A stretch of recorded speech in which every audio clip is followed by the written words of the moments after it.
The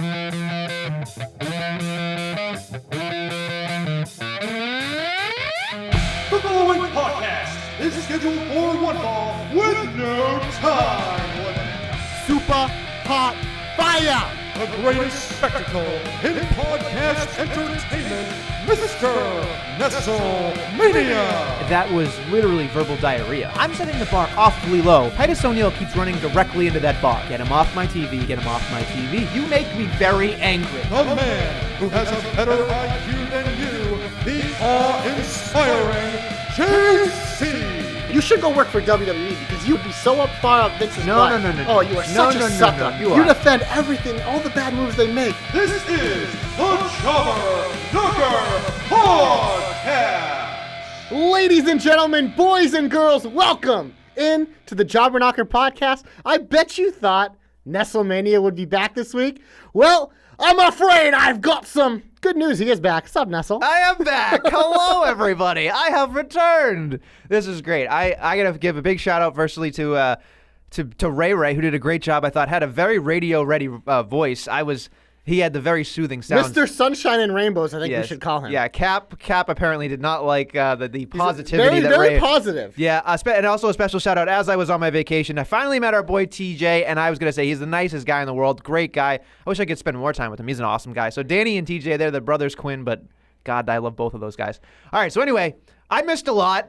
Yeah, you did. And I was very upset that I did not get to comment on everything, but that's okay. That was last week's problem. This is this week's problem. Well, you know what? I will say, I think Ray being on this podcast brought some sunshine and rainbows to the booking of WWE because I don't know about you, but I really actually enjoyed watching Raw this week. I was like, did I am I drunk? Like, I was at work. I'm watching Raw. I'm like, this is good shit.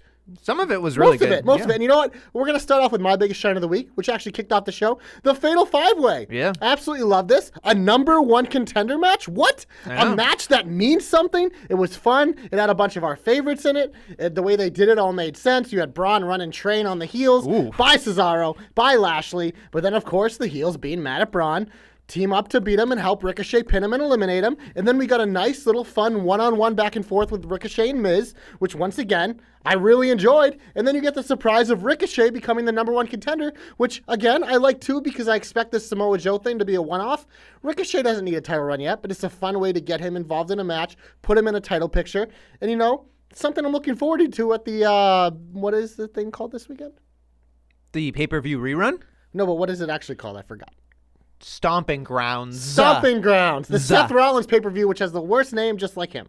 It's what did Big E say? It must be an ad for lugs. It's so ridiculous. It's funny. It's awesome. No, look, I really enjoyed the Fatal 5-Way. I thought it was nice. The only thing is this, I am nitpicking now, so I got to go right out of it. He's back. I'm back. Not 5 minutes into the program, folks. But here's the thing that I threw my hands up and I went, this is dog shit, was the fact that the heels helped Ricochet pin Braun, which I get the logical standpoint of it. But I was sitting there going, what the fuck is this? That didn't bother me. No, it bothered me. They wanted to get Braun out of there. Because a babyface would be like, I don't need your help. He would push him away. But Ricochet was just sitting there going, come on, guys, dogpile on me. It proved that Ricochet is a very smart man. I like him even more. He is the one and only Nestlemania. Yeah, you stopped yourself Who there. the fuck is that? No, but seriously, it was just like, I watched it and went, everything about this match was fantastic, but that one point made me go, reject. Awful. Awful. Just awful. All right, enough. What else you got? I enjoyed a lot of different things here and there. I mean, excuse me as I burp. I really enjoyed Becky and Lacey because of the one thing about I am a real Marine, baby. I was like, this.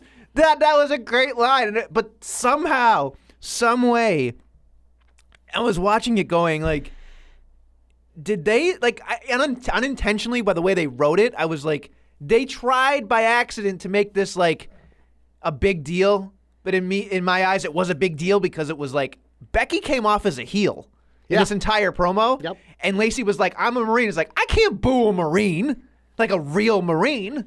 And yet somehow, some way, it was like weird because then Lacey tried to step through the ropes and then Becky jumped her. Again, very heelish tactic. But that was the Becky we liked, is that badass heelish type tendencies. It was just odd. It was out of place different. Based of what we've been seeing from them. And I went, it bothered me for a second, but then the more I watched it, the more I watched it, I was like I had to watch it again to go, nah, I really enjoyed that. I really enjoyed, there was at least a little bit of nuance to it because it felt like it wasn't a replay. It was more of a like, okay, here's a new layer to it. So I agree. Okay. I've waited too long to bring this up, so you know what?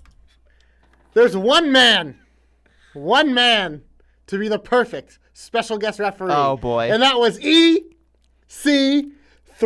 He got an entrance. He got his moment. He was like, I'm here.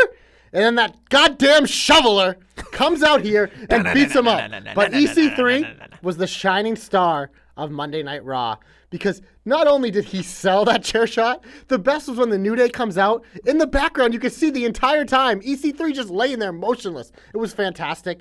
The stuff with New Day picking him up and shaking him, it's fucking hilarious. Like, EC3 has so much range. Like, he's an absolute stud. They had him make the match official, which I thought was funny. I don't really care about the match, but that part of it was fun. But to me, it was just the theme of the week. I love that EC3 got this chance. Like, the entrance. He got a chant. Like, they chanted for him pretty damn hard. Exactly. He's a stud. It's happening, people. It's happening. But I can't, I'd be remiss if I didn't bring up how Baron Corbin is trying to elevate all this great underused talent on the roster. Literally trying to do it with Eric Young. He tried to do it with all these people. And that goddamn shoveler, Seth Rollins, comes out and buries our talent. Seth Rollins is the worst thing in the world right now. Ooh. He's on Shane McMahon levels. What a jerk. Yeah. What a jerk. Baron Corbin is our hero. He's our king. He should be the Universal champion. There Should you be go. the championship too. I want He to is see a that championship. red fruit roll-up thing around his goddamn waist on Sunday. Okay. But yeah, it's all about EC3. I love him. I enjoyed it very, very much.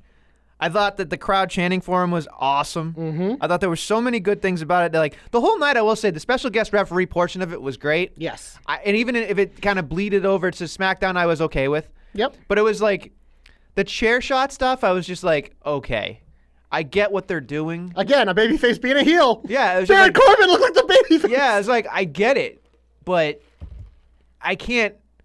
I just can't. Like, there's something about Seth Rollins. I can't do it. And we've had this discussion on Twitter. We've had this discussion through text. It's just He's a shitty good guy. he is a shitty good guy. He's a shitty good guy. Because all the reasons people like him are like the things he does as a heel. I don't. Whatever. I need that Seth laugh again. But you did mention it. I'll bring it up here just because it makes sense on SmackDown. Okay. My favorite part of SmackDown was the backstage segment with Shelton and the B team. Oh, of and then course Matt he Hardy did. comes out and he goes, "Senor Benjamin." He goes, "It's Mr. Benjamin." But once again, Corbin getting people on TV, man of the people, pusher of the underappreciated. But Pusher of the underappreciated. Yes. Wow. But that segment, I literally, when it happened, I'm like, nothing on SmackDown could top this because that was beautiful.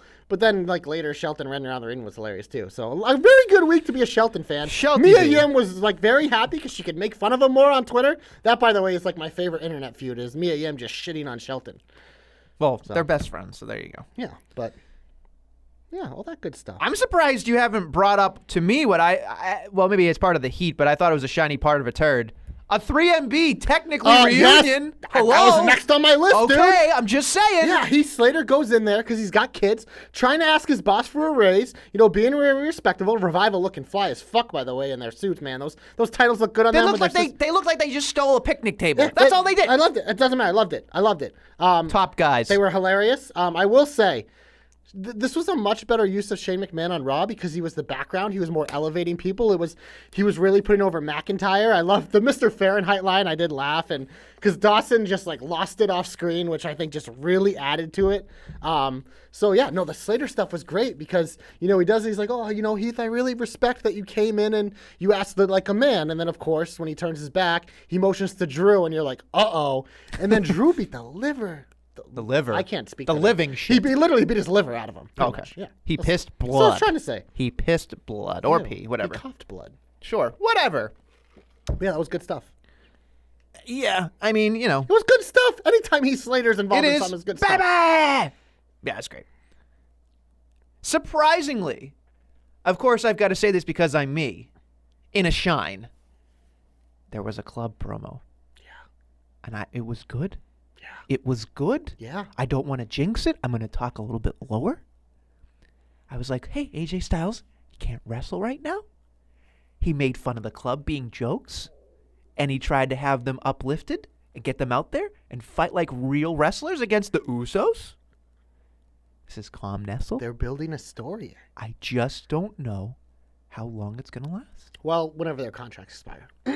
But I think it's like this. It was the overall theme of the week. And like, think about everything we're talking about. They're getting literally everybody on TV and involved in things. Like you said, like they're bringing AJ back. They're using the club. They're building some sort of device here. Sure. Like they're taking all these people that we've been begging for them to use and they're actually doing it. That's why to me it was such an enjoyable week overall. And I'm with you.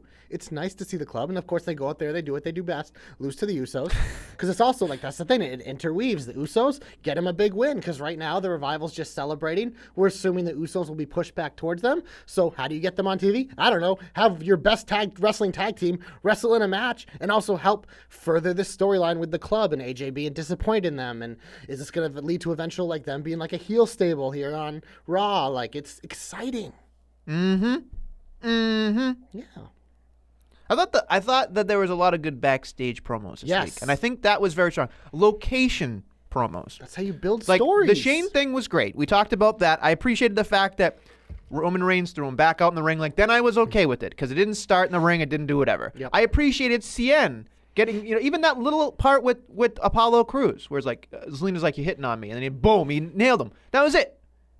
And then like little things here and there backstage to me always make me feel like I'm getting more variety for my buck. That's all. When I watched that, I went, great. I don't want too much of it. The 24/7 championship, it is what it is. Yeah. But for other stuff that goes on, having like the Moment of Bliss segment in, near the stage, I would have preferred it in a different location. That's where they do all of it. But they have to, because that's the way they've built their brand now, is they can't like have like an offshoot set somewhere. They have to have it in the arena, which I get. But these little things backstage here and there really add a layer to something. Like, yes, we don't mind AJ in the doctor's office or the locker room talking about something. But you think about a lot of iconic moments, they don't necessarily take place in the ring. And some of them take place like, in the ring and then go like, here's a giant milk truck. It's like an addition to what we're doing. And this is the first time in a very long time, as long as I'm negative about everything, I know. But for a positive spin on this, I really enjoyed watching it because I went, okay, here's a segment I can enjoy. Now I'll actually sit through this maybe not great wrestling match because I'm getting more variety. You're a little invested in Yeah. it more. That's what I really liked. I'm glad you brought up the Andrade Apollo thing backstage. Is like we've seen it tease a little Apollo, like I think it was last week with Andrade and Zelina. So it's a nice way Zelina using herself as a distraction. Andrade comes out and attacks him. And then once again, for the second week in a row, Chad Gable taking notes on Apollo. What is that? They did it last week as Can like you a little explain that to tease. me? No, we don't know yet. It's just last week they did a similar thing where Apollo and Andrade had a backstage segment and Apollo was like standing up to him. And then Gable was in the background like taking notes. It's like, it's his new little gimmick. Then, of course, he showed up on 205 Live and broke the internet. Of had course. a fucking five-flame match with Jack Gallagher. Jack Gallagher. So that was exciting. And it even got Joe to, I forgot, I'm like, hey, I can't wait for the Cruiserweight report. Then I remember I was like, crap, he said he wasn't doing one, but then he still did one because he's a stud. So make sure you read those 205 Live reports. Well, sorry, he gets mad when I say that. The Cruiserweight reports on jobberknocker.com by our boy, the Joe Stopper. But yeah, I love these little types of things because it's getting all these characters, it's building like secondary feuds. So eventually, like when these people meet in the ring, it's not just like a random whatever. You actually might be invested. I have to say Seth Rollins versus Daniel Bryan for me was a nice little slice of heaven. Daniel Bryan's really good. Yeah, Daniel Bryan's very good. And that's the part that I think you and I probably agree on, is that Seth Rollins to me isn't as great. Here's the thing. He has a babyface moveset, but has a heel persona. Yes. It is, and it doesn't work. There's something that does not click for me. It doesn't click for me either. But it clicks for a lot of people. But I watched Daniel Bryan and I was like, how good is this guy? Like, and I know everybody's going to be like, oh, there's Nestle having a boner for Daniel Bryan. Maybe I do. But Alrighty, this is awkward. it's a wrestle boner. It's different. Anyway, Daniel Bryan has been like on another level since he's done this Planet thing. But I was watching this match going like, I appreciate his wrestling ability so much more watching that, because it was like watching an indie guy who had no idea what he was doing versus a guy who fucking knew exactly how to have a match. It was like 3 seconds into the match, Seth Rollins goes for a springboard clothesline. I'm like, what the fuck are we doing here? Are we just doing a gymnastic routine? And then, of course, it was that fucking schmaz where it fucking, came in with... I forgot about that. It drove me up a fucking wall, which I know we're supposed to be positive, because the real main point is Seth Rollins versus Daniel Bryan was good. The second part of it was really friggin' good. And I appreciated the fact that they added stakes to it, where they're like, Daniel Bryan always has Seth Rollins' number. Totally okay with that. I was okay with Seth Rollins winning, because it made sense. It was great. And then, of course, Baron Corbin came at the end and fucking nailed him, which was fine. Yeah. Which, of course, the Joe-stopper was like, everything about Raw was great until the end. But that's Joe's point of view. False. Fake news. Sad. The grammar troll was wrong, but that's okay. Yeah. We just put him over. Now I got to bury him. It's true. You're gonna need a shovel. I can borrow Seth. Yeah. He's got like 12 of them. Good Lord, that guy. Or borrow his chair. But seriously, though, I appreciate a good wrestling main event. And that was great. It was a nice little ending. It had threaded all the way through. And we ended with Corbin on top, which is a most. Which is, I hope it happens on Sunday. There you go, which probably won't happen on Sunday. Figuratively and literally. Yeah, I know. But it is what it is. But it was, again, fun to watch. The one thing that really threw me off about that main event segment was the schmaz, which I thought was unnecessary. It was unnecessary. But then here's the other thing, too.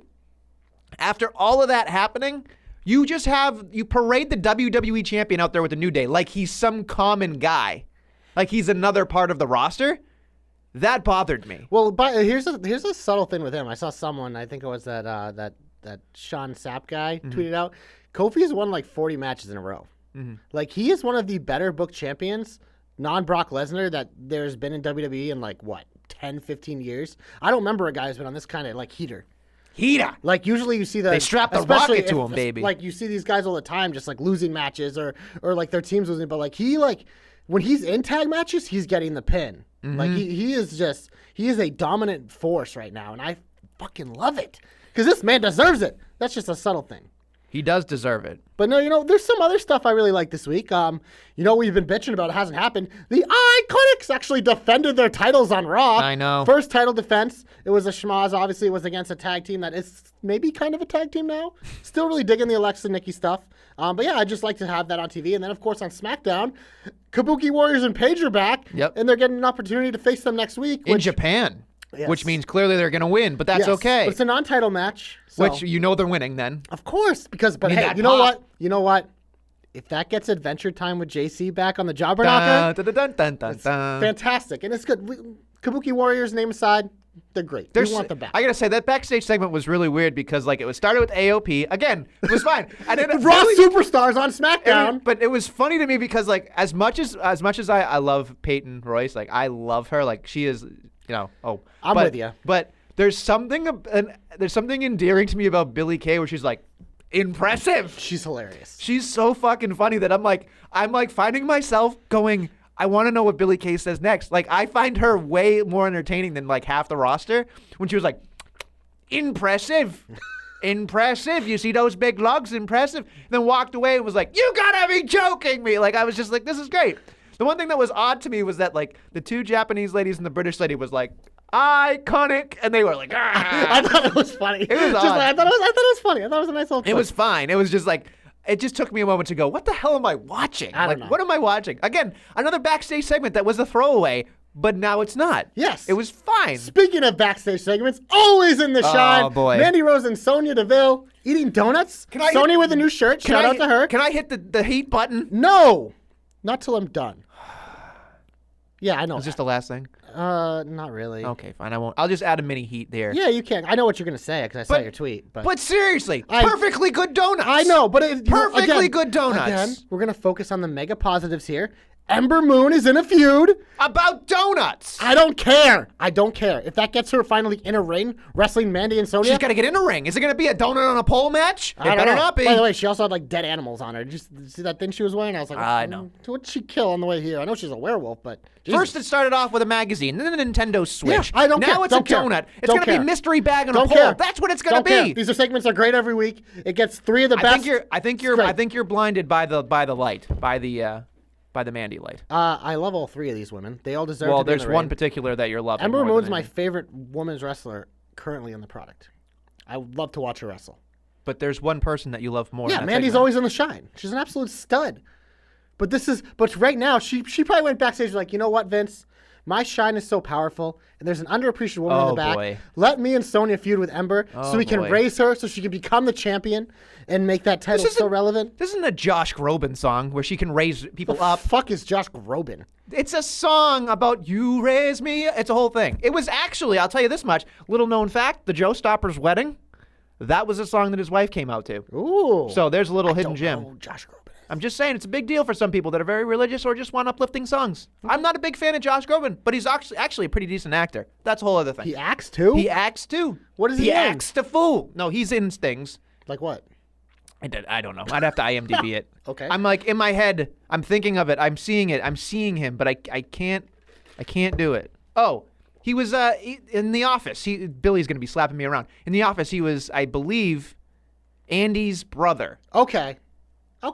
And he was the guy that, like, when they went on a boat. So he sings? He's like, he's like a really good singer, but I he's got you also now. like he's a dummy actor. Like, he's funny, but he's whatever. That's good. Okay, Billy will, respect. TV's own Billy Delaney will tell me what I missed on the Josh Groban IMDb. He's a human IMDb to Billy. That's all he is.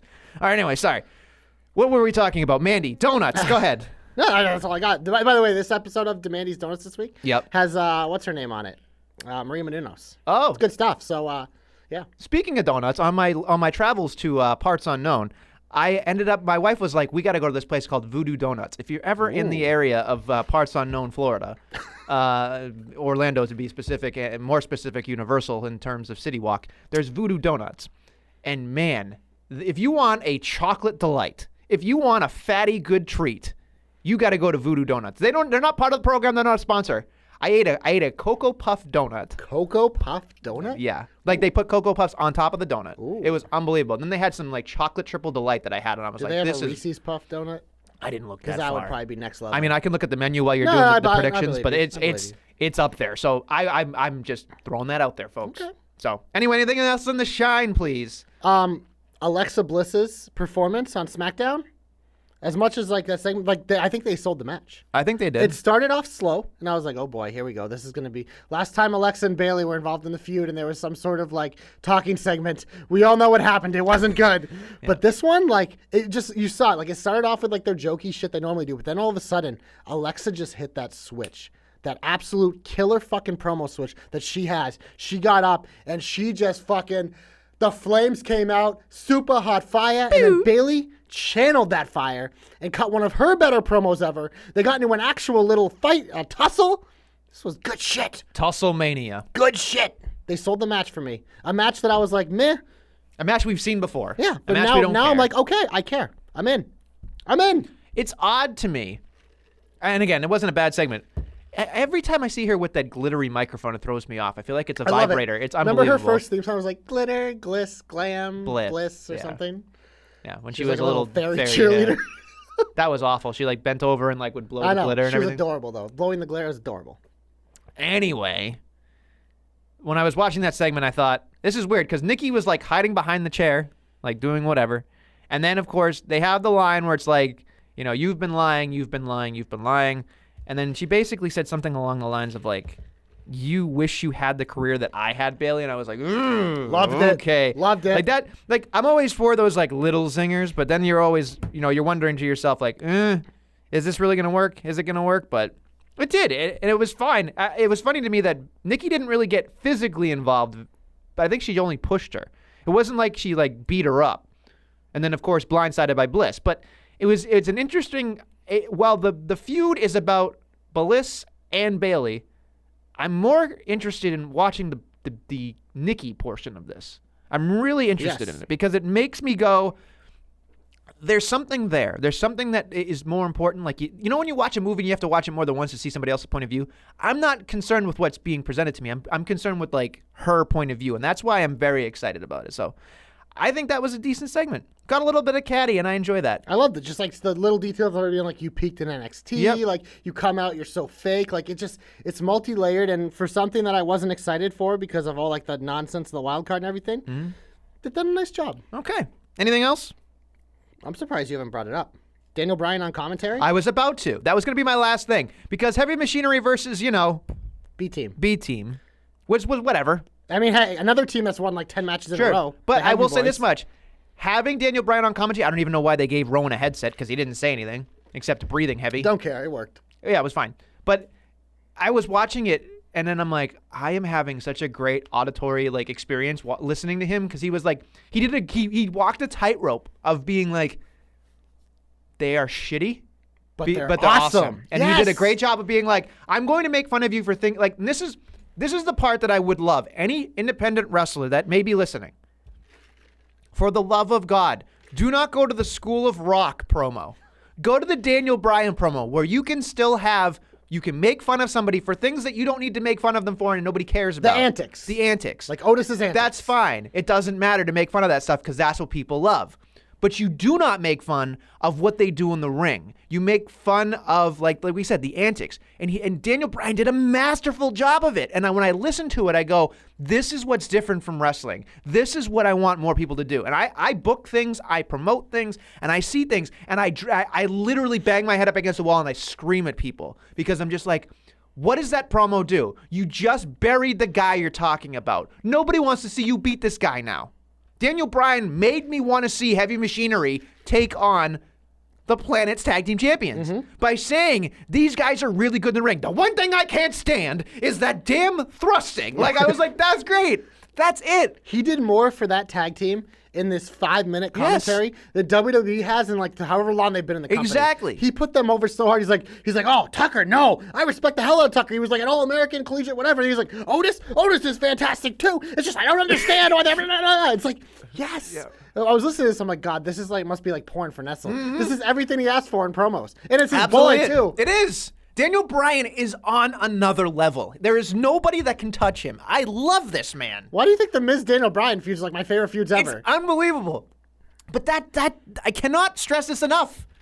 You do not sit there and make fun of like, oh, yeah, my name is Billy and I absolutely suck. Like, I fucking hate when The Rock would do that. It's because like then nobody cares about Billy Gunn, which again is unfortunate. But, you know what I mean? But like you look at Daniel Bryan, he made somebody like Otis and Tucker, who I love as like a guilty pleasure, but I'm not gonna give a shit about. But he made me give a shit. Yes. And that right there is why he is in the position he's in. Yep. And that's why he will always be in that position. Because nobody will figure I literally gave you the equation. I gave you the answer. But nobody will use it because they're too afraid to do that exact thing. That exact thing that works. It makes sense. Sorry, I'm done. Yeah, me too. Okay. Heat-worthy stuff?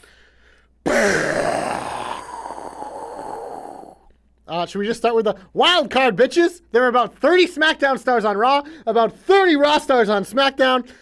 What the fuck, man? Just like, it's just, my head hurts every time I think about it. It's just, we're like Roman Reigns is pretty much on Raw every week. He's never on SmackDown. So He wasn't on SmackDown this week, Exactly. was he? Yeah, okay. So what the fuck's the point? AOP does a backstage segment on SmackDown with the Raw superstars. Ziggler, I guess, is still a Raw superstar, but he's only on SmackDown. Kevin and Sammy are like together. They're both on different shows, so they're always wild carding bitches. Like, Bitches! McIntyre shows up as like heavy. Elias is on Raw more than he is SmackDown. R-Truth is everywhere because he's 24/7, except for during matches. It's just like all this shit. Like, it's just like my head hurts. My head fucking hurts. Nestlemania. Oh, yeah. It hurts. Oh, yeah. It is what it is, man. I mean, there's a lot going on here. Like, it's hard for me to be like, it's not convoluted, because it is. It's convoluted. It is convoluted. But there's some of it where I'm like, if I'm having a hard time as a person that is a hardcore wrestling fan, I can only imagine what the casual thinks. They don't know what's going on. That's why they're not watching. They're like, oh, I can miss this. Seriously, that's why their stuff continues to tumble. It's because people are like, I can miss this. I'll see the good stuff on YouTube, and then that way I don't see the bad. Yeah, I guess that's a good portion of it. That's the problem. It's like that nothing happened. Like we're getting the same matches on pay-per-views. Like it just nothing makes sense because they're throwing it around. That's why I at least thought this week was a positive. Like for those of us that watched this week, I think we overall got a good viewing experience because it was more of that variety show we begged for. But still, we're still getting this oversaturated shit. Like to me, The Miz is like my favorite wrestler of all time. Pretty open about that. I fucking love him. I love everything about him, his character. But like he has gotten so convoluted because he's like doing this here and then he's back with Shane. He's feuding with this, but he's also here. It's just I can't keep it straight, and it's just like it hurts. It hurts my head. It hurts a lot of things, by the way. Hurts a lot of things, including the product. It really does. Because so for me, like, I'll just start in Heat. Like, there's not a lot of on Raw to me. Like, there really wasn't this week on Raw too much. Yeah, just mainly Seth the Shoveler. And that was pretty much it. But it was just like, okay, so we parade Kofi out again at the beginning of the show, which again is fine. Then we have the Dolph Ziggler thing, which again, Rerun fine, promo but 15. he did I will say, Dolph did a really good job. Dolph is good. He did a really good job of acting crazy obsessed Yeah. and bringing it around. Just don't But care. I went and I was like, that was 11 minutes of my life that I'll never get back. And it was just like, I get it. We parade. Here's what I want. I do not want people to just parade out in a promo just for sound bites for a video package before the main event of a pay-per-view. Yeah. I don't want that. What I want is a story. Meaningful. And people are like, well, we need the sound bites because we need to drive the story so we can have this nice little 3-minute package to prove this whole storyline. That is the problem with the product. That is why I hate it, because I love it so much that I'm critiquing it. I am critiquing it because I want it to be as good as I know it can be. But when you parade people out there to hit certain little buzzwords so they can get plucked for video packages, and we know about video packages and we know about all that shit, like it's enormously just ignorant of everybody. You can create that backstage though. Yeah, but you can. But it's just like there's no storyline to it, so it's like it should have been me. It should have been me. You've been saying this since the last time you guys had a match. And you already lost. You already lost. Why do you get another shot? What this needed to be now was not it should have been me. It should have been, and they did a little bit of it, but they didn't do enough of it. It was, I could beat you by myself with you having nobody but yourself. Yeah. And you should have had maybe Kofi lose a match by himself, non-title, or something like that to make that question wonder in your head. Can Kofi do it on his own? Is there even a stipulation where New Day's banned from ringside? Probably not. Because like if you're gonna the way this would have made sense is like, sure, the reason why Kofi beat Dolph was because Xavier got in the cheap shot. Right. Okay, so if you really have a pay-per-view 2 weeks later and you want to do the same match, Dolph, you do it the same way, you'd be like, you know what? They're doing it inside the steel cage, but it's like, as we know, like the fucking door opens, anyone can walk in. It's just like they didn't do a good job of selling that portion of it to me. And instead, it just seems like the same thing. So I'm not interested. And the Dolph Xavier match was great because Xavier Woods, it's always great to see him wrestle in singles. But it's just like, okay, whatever. But then like we get to the main event, and it's like we're doing double champions in a tag team match, which we've already seen. Here's my thing about main events. It's like, they put the same guys in it every week. It's like it doesn't have to be. Mix it up. Whatever the big thing, like whatever your most important like wrestling match is, put that as the main event because you want to keep me invested, but make the main events matter. These throwaway main events are useless. You want to have that match, put it in the middle of the show, whatever, fill some time. But that main event, like make it something that actually matters. Like I'm trying to think on SmackDown, what matches they even have? It wasn't very good. But while you're thinking of that, here's my biggest heat of the fucking week. I think this is need to be talked about or just lazy booking in general. We had a 6-man tag. Oh, yeah. 2 out of 3 falls. And then another one. And then we get the SmackDown, and we have a 2 out of 3 falls tag match with not tag teams. Yeah. Literally back to back. Yep. 2 out of 3 falls tag matches. And if you really want to add in for the extra shit cherry on the shit Sunday, was an elimination tag, which was fine. But it was just like, the way that it was done, it was just like, all these things thrown together just made no fucking sense. And the fact you have a 2 out of 3 falls match in general is very difficult to do. But then, both matches, consecutive falls, no third fall in either of them. That part of it doesn't bother me. It It's is the fact that unbelievable there were two. rerun. It was rerun beyond rerun. That's what SmackDown is. SmackDown is Raw Redux. It's just like It is. It's Raw. It's that's re-rack, why, baby. That's the problem with the wild card rule. It's like, yeah, sure, it can make Raw a little better, but then SmackDown, it's like you're just getting duplicates. This is why before the pre-brand split, why no one watched SmackDown, because you didn't have to. It was the same thing on Raw. It was just useless leftover. The beauty of the brand split was like, damn, I love AJ Styles, but the only way I see him is SmackDown. So if I want to see AJ Styles, I have to watch SmackDown. Yep. Now it's like, oh, if I want to see Roman Reigns or Kofi, they're on both shows, so whatever. I don't need to watch SmackDown. And honestly, you've made a point many times in this program. If I don't watch Raw, guess what? I can tune in to SmackDown and they'll recap the fuck out of it. Here's what killed me at the beginning of SmackDown. So we had that useless first segment, which I thought was overall useless. And then you follow that with about a fucking 3 Rollins video packages. It's like, I don't fucking care. Like, why? You're on SmackDown, a show that has less time, and we're wasting all this time showing Seth Rollins bury talent, the fucking shoveler. Like, right off the top of the show, it's like, when are we going to get to a match? And then I think Moment of Bliss was like right after that. It's like, when was the first one? Like, Oh, it kills me. What happened to SmackDown being the wrestling show? Yeah, it's not the wrestling show anymore. the I mean, it recap literally, show. it was Dolph and Kofi. That whole thing happened with the schmaz with KO, which, Yep. whatever, that's the whole other. There was a lot of schmazing going around. There was a lot. Schmaz. Schmazing it. Schmaz the fuck out of it. Schmazing it. Schmazing it. Yep. Recap. Then they did a recap of Corbin and Rollins. After that, there was Shelty B and the B team. Yep. Matt Hardy, Senor Benjamin. Moment of Bliss. Caddy, obviously. Then we got Apollo Crews talking to Zelina with the, Gable lurking. And then we had Machinery versus the B team. So we were like, we were 45 minutes into this, and I don't think we Well, had. Dolph Xavier was early. Well, okay, whatever. But even still, it's just like it's not the pacing of the show was brutal to get into. Luckily, like the backstage segments are what brought me back up. But like it's just like the overall pacing and honestly, like the main event, like I had to go back and watch when I got home because at work I just turned it off. I didn't care. Yeah. Because it was useless. You know what else like sucks?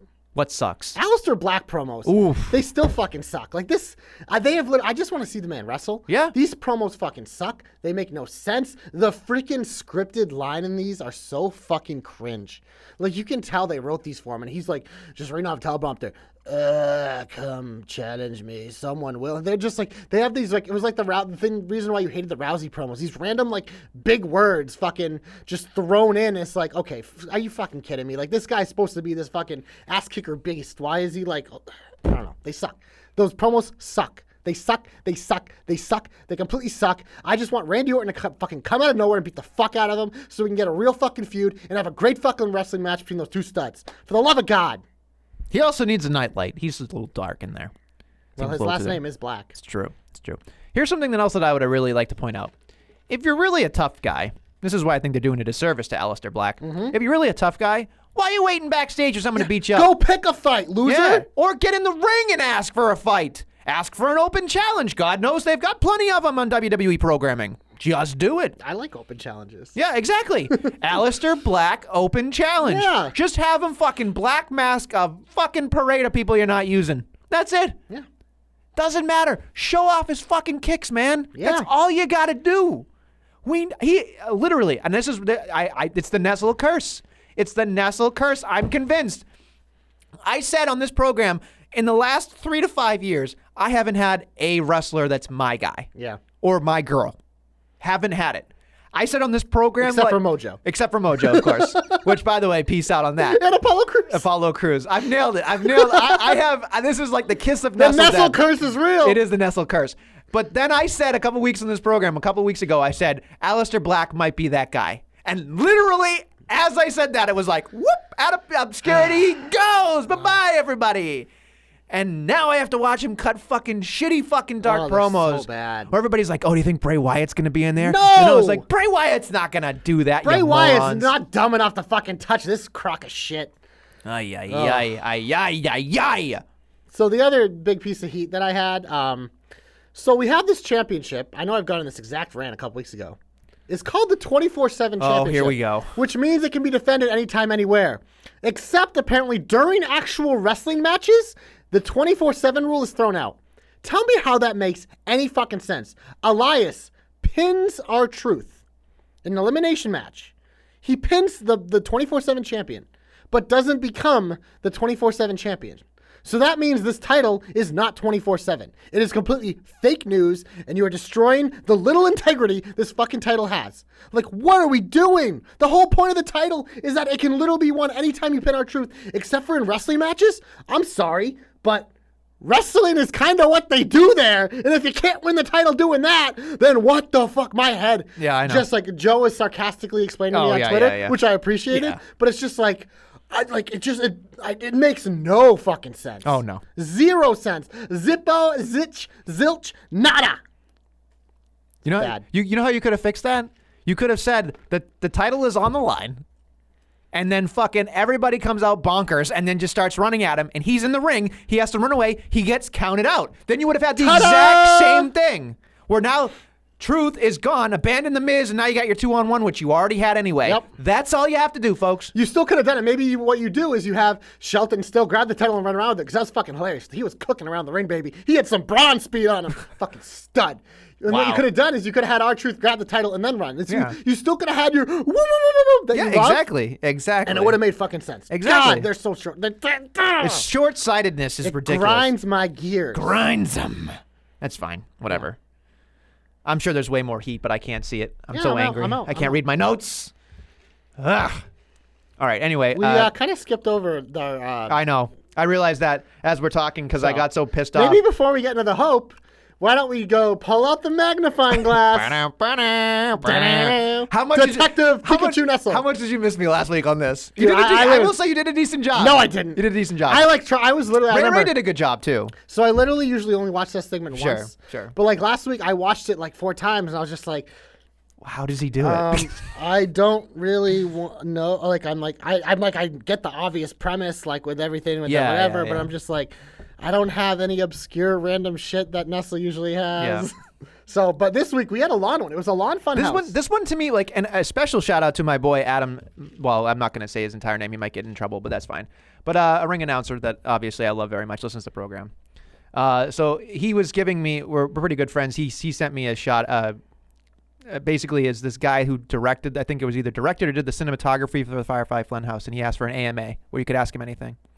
And they were talking, and it was just interesting. Where it was like, Adam was trying to tell me, like, we were joking because we go back and forth. He has a great podcast as well, and we were talking about it, and I think he knows by listening to this program that I'm just like obsessed with this like Detective Nestle stuff. And it was great where it was like there was like a screen cap of somebody asking a question saying, so like people, like, do you love the conspiracy theory or something like that? And he's like, dude, we are putting things on there that we're not even thinking about. And the fact that people are like freaking out over it and they're like, well, can you give an example? And he goes, when Rambling Rabbit was on that second TV, everybody's like, oh, it's another organization. They're talking about AEW. They're doing this, that. And he goes, the cinematographer was like, we just had a fucking TV lying around. Like, he goes, the fact that you guys are taking this out. That's the beauty of it. So, like, they are loving the fact that they're fucking Yahoo idiots like me going out there going like, okay, here we go. So here's the thing. It's like. Well, that's why it's so great, because think about some of like the television shows and like that have really transcended like pop culture. Like Lost was such a big thing. There was no way it was going to pay off, but it's because it had all these weird things and people are just coming up with all these crazy theories where the writers are probably like, wow, how did they get there? We saw it with Game of Thrones more recently. Everyone with all these crazy theories, and they were like, shit. So it's just, that's what this kind of is. That's what's so compelling about it, is like, it's just such a mystery, and there's people like you just going nuts about it, like, oh yeah, oh my God, what is that? What is that? It's great. It's good shit. It's such good shit. I will say this week didn't have a lot of hidden messages as much as I would have liked. I feel like it was right out there in your face what he was saying. It was like, let me handhold you through a lot of stuff. But let's get into it, shall we? All right. So we're Firefly Funhouse, as I almost get it out of my mouth correctly. He starts talking about, I'm watering a plant outside of the house. And I thought to myself, With no water. With no water, right? So really, does he want you to actually have water? No, he does not. He's talking about the fact that, yes, having, sunlight and water to actually use your brain to have something would make you grow and have good ideas. But the fact, JC, that he did not have water, and I'm glad you saw that, says a little subliminal message. Ooh. Saying, I don't want you to have ideas. I don't want you to think on your own. I want you to follow me, which again was let me in. And it's interesting. It's interesting because he was watering outside, which again, if you think about it, he talked about the Firefly Funhouse. I'm almost there. I'll get it one of these days. The Backcracker and Joe Stopper love that I can't fucking do this, which is fine. I read the tweets. So he's watering on the outside of the plant, right? Which is essentially outside of the funhouse. He is luring you in. He is trying to take your brain and shove it into the Firefly Funhouse because that's his safety. That's where he can be where he needs to be. And I was really enjoying that thing. But then here's the kicker that I enjoyed, and maybe this isn't where he's talking about, but he goes, but then sometimes you have bad ideas. And that's where worms come in. And all I thought about right away was his WrestleMania match with Orton. And I was like, that's probably what he's talking about. There's no way he's not, because that was so fucking hilarious. Yep. And I was like, that was great. That makes me laugh because it was like a little bit of like, ha ha, in the middle of it. But the fact that he starts talking about stuff is really interesting to me. He goes, like, the fact that the world is round and your parents haven't traveled around the world, how do they know if the world is round? Okay, Kyrie. Right? And then saying that teachers tell you that dinosaurs are extinct. I checked up on that.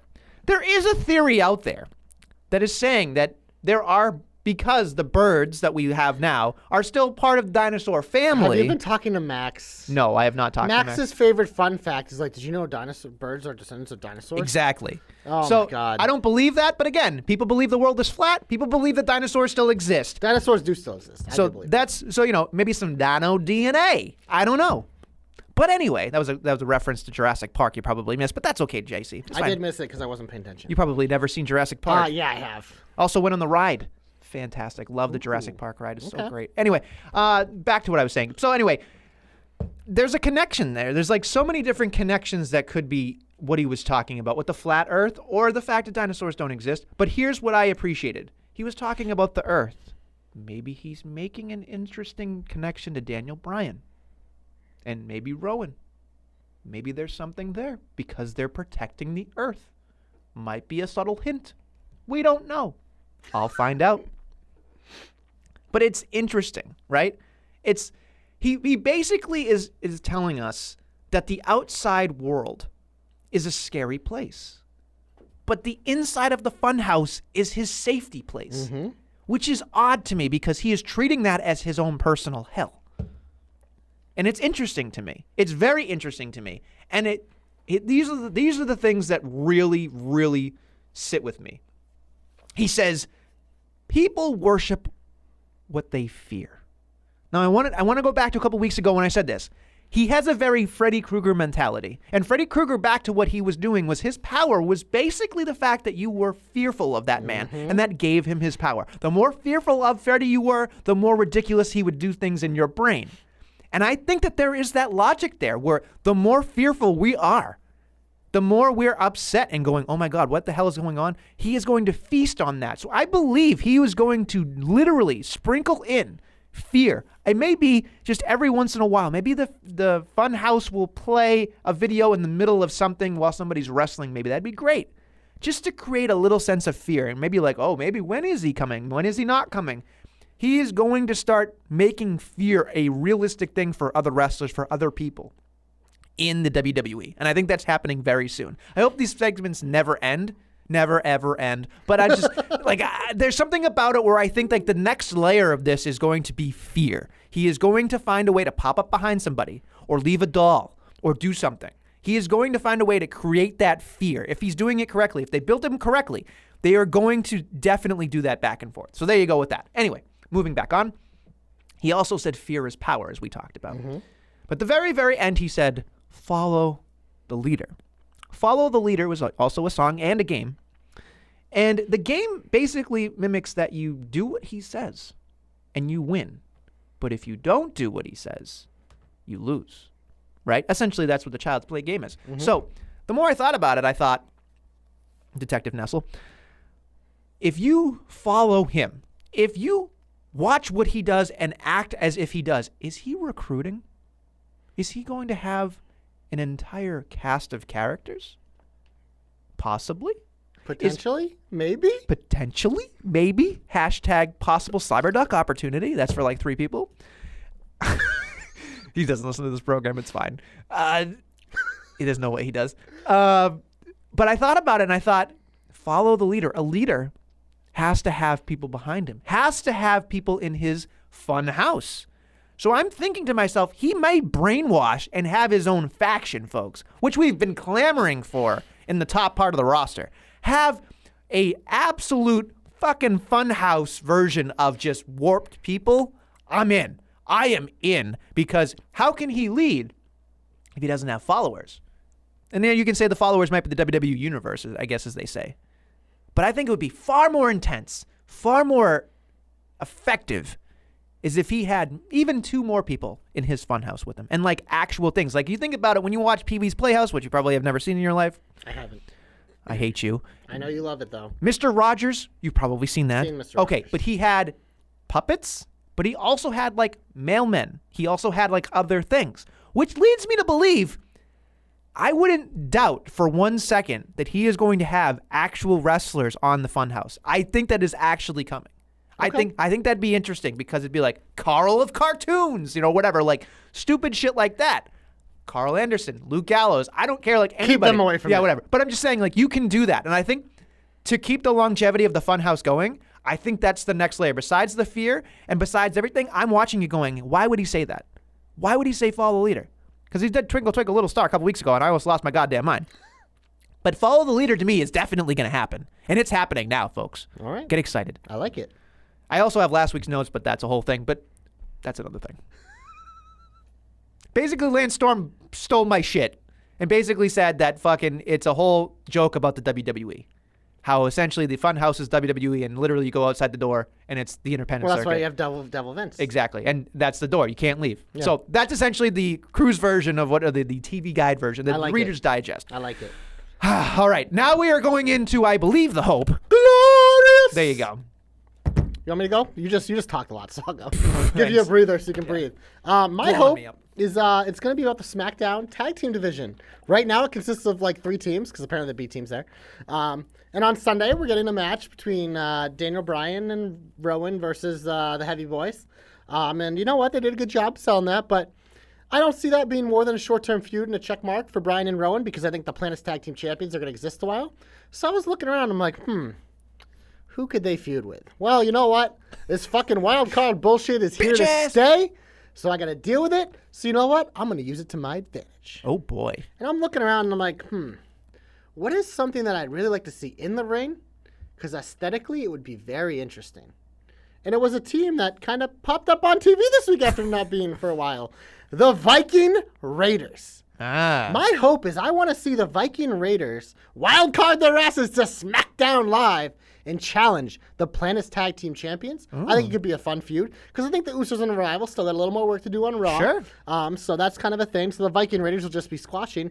I think this is a nice way to give a legitimate feud, and I think just like I would like to see Daniel Bryan work with these two guys. Oh, yeah. Because we Hanson, know we know Hanson just throws himself around. Yeah. What is he now? Ivar. Ivar and Eric. Ivar. I don't just set the bar. Ivar.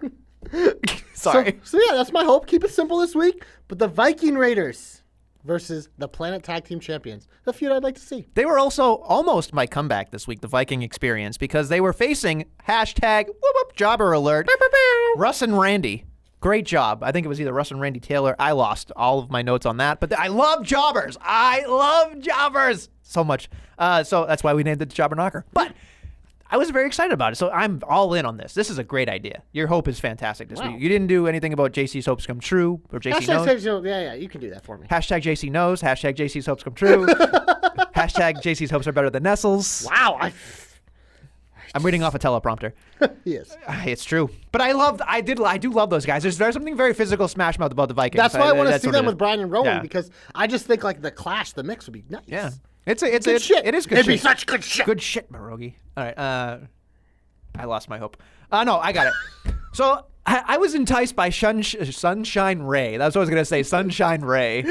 Ray of Sunshine. Yeah, that's what I was thinking. I was like, Ray of Sunshine. Ray of Sunshine. That's what he's going to be called from now on. Screw Ray Ray. He is the Ray of Sunshine. Ray of Sunshine. Because he's so super positive. He's like a positive battery charge, that guy. But here we go. So I was listening to him talking about The Miz and Shane McMahon, or specifically Shane McMahon, and how you guys said on the program last week, like Shane McMahon probably is going to be WWE champion. He might be taking that sort of. So here's my hope. As I was watching this week's program with Shane McMahon on Raw and SmackDown, here's the hope. Okay. Shane McMahon wins the WWE championship. Hold on. Hold the phone. Here's what I'm thinking. Shane McMahon wins the WWE championship. Okay. Now we got that out of your system. You're going to actually vomit. I'm vomiting. Vomiting. Shane McMahon wins the title, and we now need a new champion to be decided at some point because he's going to be sitting there going, I'm the best in the world. I've got a fucking top guys faction, and look at all these guys, yada, yada, yada, yada, yada. But The Miz said something very, very, very specific this week on SmackDown. He said, you and I aren't done. You and I am responsible for this ego trip, and I'm going to make sure this ego trip ends. We want The Miz to be WWE champion. He's on the wrong show, though. We want The Miz to be WWE champion. Yes. I'm telling you right now, The Miz, in order to become WWE champion, is going to beat Shane McMahon for that title.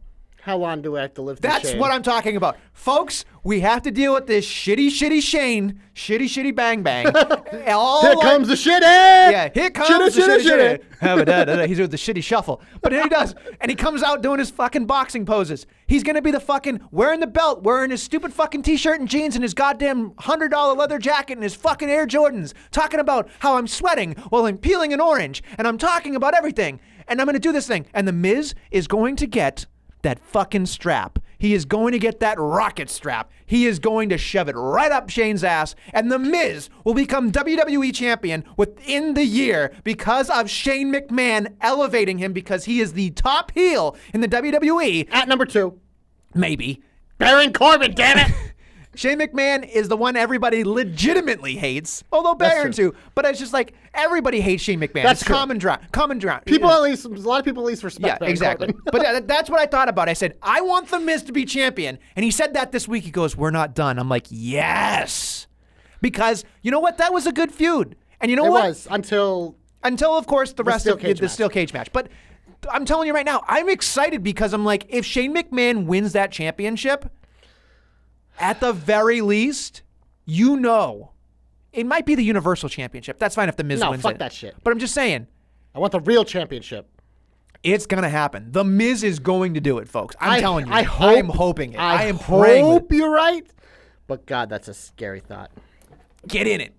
Get in it with me. Well, you mentioned one half of my comeback. My comeback this week goes to one of my favorite short-term teams of all time. The Awesome Truth, the main event heel tag team of The Miz and R-Truth. They had matches with The Rock and John Cena, the main event of pay-per-view, but they were fucking hilarious together. It all started with The Miz rapping to his song, like all that stuff. But that was good shit. That was good shit back then. So you know what? I just like that, like brief little callback of that. That portion of it I really enjoy because I was like, oh, okay, I appreciate that. Awesome Truth was great. So yeah, they get my comeback. Delightful.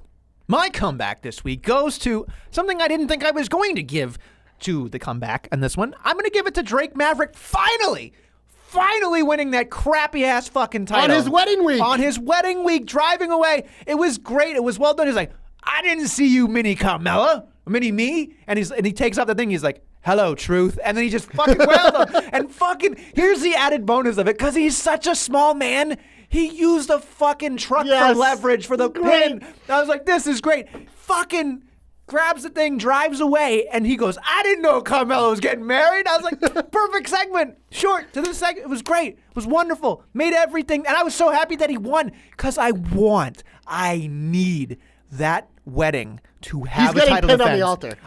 He is getting pinned on that altar. I need that. That is going to be the start of the shine the day it happens. I'm telling you right now. If they don't do that, I'm going to be so fucking mad. Well, it's this weekend. It better happen. It better be a WWE exclusive. I don't care what it is. It needs to happen. He's getting pinned on the altar. Did you see the video he posted this morning of him just like taking selfies? Everyone on the 24/7 champion. He's still wearing the short Carmella shirt. It was fucking hilarious. He is a fucking funny dude, man. Yeah, awesome. Way better than everybody gives him credit for. Absolutely. Way better. Dumb name, but great fucking character. Yeah. All right.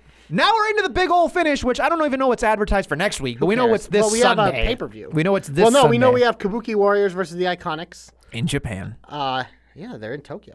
They didn't really advertise anything else, I don't think. Well, because they got a pay-per-view. That's true. Stomping Grounds, otherwise known as pay-per-view rerun. Yep, better known as literally the pay-per-view equivalent of Seth Rollins' character. Shit. Yep. All right, I'm having too much fun with that. But yeah, we have 9 matches booked, so we want to get into it? 9, baby. We're going to start off with what might be the pre-show.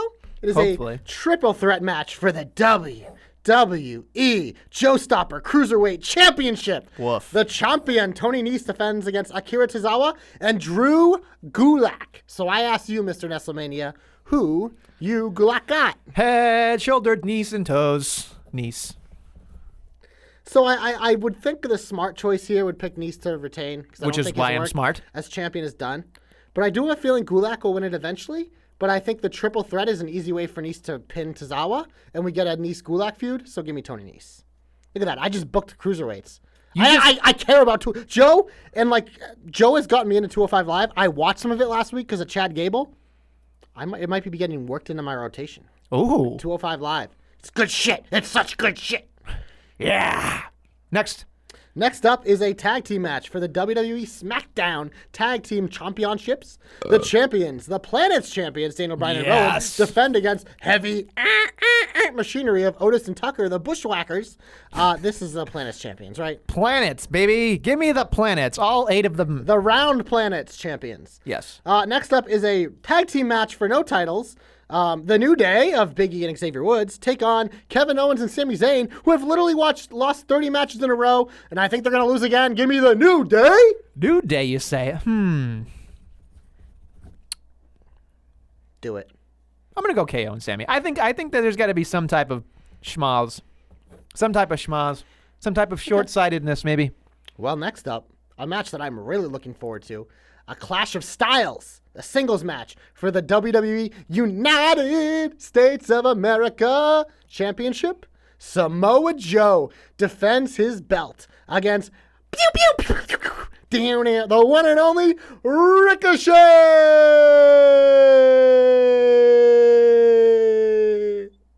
You fall down a well, Timmy? What's going on there? I'm picking Samoa Joe, but I'm obviously super hot fire excited for this match. Super hot I fucking love fire. Ricochet. He's become one of my favorites. I just like when he's on TV, I'm just like drawn. So I'm like, what's he gonna do?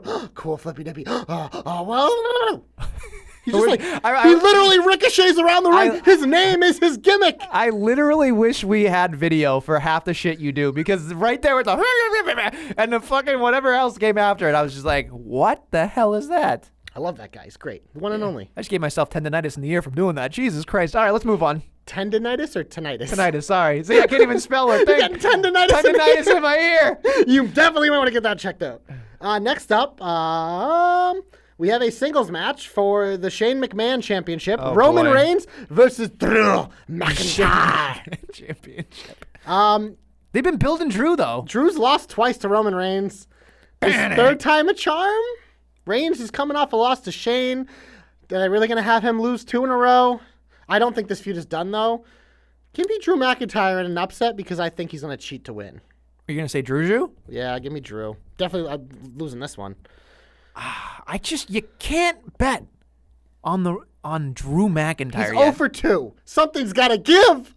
I don't know. They love them some Roman Reigns, though. Yeah, but Drew has Shane on his shoulders, figuratively and literally. And Shane, as we saw, overpowers the Reigns. All right, you've talked me into a bad decision. I'll go with Drew. Yes. We're going to go down together, baby. Literally everything. We can't do that. Singles match for the WWE SmackDown Women's Championship. The champion, the floaty, inflatable flube men, Bayley, defends against Alexa Bliss with Nikki Cross. I mean, it's Bayley. Bayley all day long. Yeah. Hey! Yeah. We want some Bayley. Next up is a singles match for the Raw Women's Championship. The champion, Becky Lynch, defends against the lady, Lacey Evans. Is it time? No. Is it time to crown our queen? Give me Bex, baby. Bex all day. Yeah, I think this champion will also retain. And I think someone's going to return next week. Bam, bam. Someone's going to return next week and challenge one of these champions and start a feud. Put it that way. Somebody. Do you have it on good authority? Somebody. I don't have any. I will not comment on anything about authority because I am not the authority. But next up, we have a singles match for the WWE Universal Championship. Hold on. Did you just slide in some actual news and you have it? I can't. I can't say it's actual news. But you have a source. I don't have a source. Yes, you do. It's all speculating. You won't look me in the eye right now. Speculating intelligently. Look me in the eye right now and tell me that you don't know. I don't know. Speculating intelligently. Next up is a singles match for the WWE Universal Championship. Sasha Banks is returning next week, TBD as a special guest referee. The champion, Seth Rollins, defends against our king, the man of the people, the pusher of the underappreciated, everybody's favorite son, Baron Corbin. Do it. You know you won't. Well, first off, who do you think is going to be the special guest referee? So I was talking to somebody, and I asked this question on Twitter, and I'm sorry I forgot your Twitter handle, but it was an excellent idea, and I'm not going to take it for my own, but it is an excellent idea. Because of what's happening, and if this doesn't happen, I'm stealing this for Proving Ground. Like, this is a great idea. Baron Corbin cannot find a special guest referee, makes himself the Yes, special guest Ray referee. Ray said that. Yeah, okay. I don't know if he said to you. No, but somebody else did I too. saw Ray Ray said it on Yeah. Twitter, and I was like, damn, that's good. Yep. And That's then, good. But then Seth has to like knock him out and use his hand. Yes. Or he has to tap out because Yes. that's the only way. You know, like that I get. I would totally be in on that. Totally 100%. I would too. I think it's a great idea. Baron Corbin, or if not, it has to be Brock Lesnar. Like seriously, like Or Shane McMahon, really. No. That was my worst fear. Yeah. But like, it's either Baron Corbin himself or Brock Lesnar, or something we're not thinking of. But just like, because everyone else, like we ran through the gauntlet. EC3 would have been great. Yeah, yeah. It would have been great. It doesn't make any sense, but it is great. I don't care. It would have been great. All right, so you're picking Rollins? You're picking your boy. You gonna say that it's gonna happen or no? You're picking Rollins, right? I'm always picking Rollins. Yeah. Oh God, I can't. This is why. Pick with your this heart. Is why I lose. Pick with your heart. This is why I lose. I'm picking Baron fucking Corbin. There you Let's go. Crown Arcane. All right, and now I don't know why I left this match for last. A steel cage match for the WWE Championship. Kofi Kingston defends against Dolph Ziggler. Give me Kofi cups. Kofi. Kofi all the way. Yeah. But here, since we ended on such a shitty match, where does Kofi go from here? Is it Shane next up? Is it Shane time, or is there something in between? I think they're. Try that again. They're saving Shane for SummerSlam. Okay, so who is it? Is it fucking KO or again? Is it Dolph again? Like who is like elevated up? Is it Ooh, give me Randy fucking Orton, And this baby. one, yeah. Oh, I've wanted this Randy Kofi feud ever since Kofi's like gotten Fuck this up, push, yep. just because like I just want it now because the stakes are high. Oh, it'd be so good, and Randy's promos would be so fucking good because he's so good at that shit. Oh my god. I want Randy Alistair. I want Randy Kofi. I want Randy versus everyone. Oh, yeah. Randy Orton's the best, man. You Oh my forget how god! good Just he is. thinking about those AJ Styles things, and Yeah. like this would be even so much better than that. And that was fucking. Oh, I'm Imagine him excited. going, "You're stupid. You're stupid. Yep. Stupid." I'd buy in that immediately. So good. Immediately. So good. All right, So I think so that's is our only 1, difference 2, 3, Corbin, 4, Seth? 5, 6, 7, 8, 9. Yeah. You basically. No, you picked KO and Sammy, so you got two different. All right, fine. Well, One of us is going down in the ship. when Baron Corbin as his own referee wins, oh god, next week will be a celebration. But here's the thing. Here's why I don't think Brock Lesnar's going to be it. No, he won't be. Because why would Baron Corbin want to win the championship and then have to face Brock Lesnar right there? It doesn't make any sense. It's a dumb idea. Well, it'd be more of like he could just beat up Seth, cash in and join the match, and then Baron could steal it. Who's the referee then? Baron Corbin! No. I'm saying if in your original idea of Brock adding to the match and cashing in, then you need another referee. No, he's still the referee. That doesn't make any sense. Yeah, no, Why that would doesn't- Brock put I himself know, in that situation? You're wrong. You're wrong. No, well, You're 'cause wrong. when he started the new match, they'd need a new referee. So, out comes John Cona, whoever, and then Baron Corbin ends But the it days wasn't a Baron Corbin authorized official. Yeah, but if Brock cashes in, it becomes a different type of match. That's The unnecessary. match is restarted as a triple threat. Unnecessary. I don't know. That's the thing. This is compelling. Unlike the WWE Championship match in a shitty fucking steel cage, by the way, this match, even though it is a rerun, it's at least compelling because they put in an extra layer of story. Where now look at how much we're speculating about it because we don't know, and that is exciting. What are you, Oprah? I'm fucking high on caffeine. You went through that Have entire fun. fucking honeydew. That thing I had to pee for Holy about 20 shit. minutes. All right, let's wrap this sumbitch up then. All right. Do we need to socialize the pod? There you Jobberknocker.com. go. That's the website where you can find all the links to the podcast. iTunes, SoundCloud, not SoundCloud, silent. iTunes, Podomatic, Google Play, Stitcher, Podbean, Spotify, archived on YouTube. So yeah, all that shit. Pro wrestling tees, buy the shirts, Jobberknocker, Super Hot Fire, Monday night rerun, which would be Sunday SmackDown Live rerun. So Tuesday night rerun. So buy those. There's also a link to those on the website. If you need those, they're also on the website. Billy wrote a great article about the Usos He last did. week. Wonderful. We plugged it. It's up if you still want to read it. The best damn tag team in the world ever, whatever. Greatness. 205 Live report by the Joe Stopper will be this week. Also NXT and NXT UK by TJ and Brandon respectively. It's such good shit. They and are also doing a great the job. staff will have the full Stomping Grounds preview up available. You heard our picks now. Brought get to you see by everyone's. Lugs. Yeah, sure. But yeah, Twitter at Jobberknocker, at Nestlemania, at JC of the JK, at DQ of the JK, at Ray Ray of the JK, at Billy D2411, at Joe Pollock 47, at TJ of the JK, at The Real Deal B Cox, Facebook Jobberknocker, Instagram Jobberknocker. We're everywhere you want to be on social media. Woo! Wow, that was quick. Woo! All right. On that note, thank you for listening to the Jobberknocker. I need some water. And we'll be right back we'll be back next week before you vomit. We'll be back next week with more Jobberknockery. Mandy.